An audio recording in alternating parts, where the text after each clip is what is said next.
5 orang wisatawan terseret ombak di Pantai Parangtritis, Bantul, Yogyakarta. 2 di antaranya ditemukan meninggal dunia.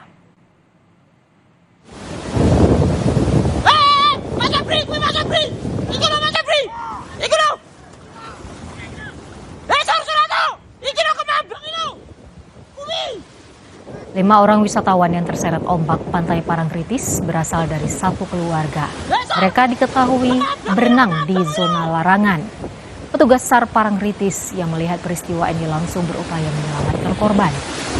3 di antara wisatawan yang terseret ombak berhasil diselamatkan dalam kondisi lemas akibat tenggelam.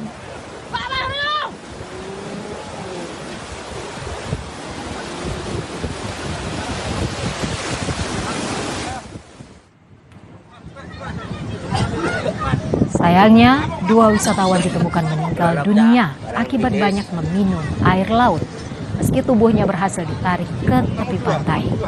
Petugas SAR Parangtritis menyebut mereka yang berenang di zona terlarang telah mendapat teguran petugas.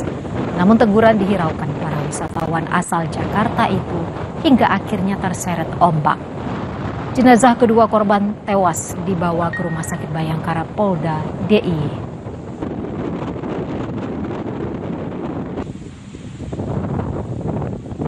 Iya, itu keluarga, satu keluarga itu, yang 3 itu satu keluarga, yang 2 itu katanya om sama anaknya. Ada yang domisili Belgia? Iya, yang 2 itu domisili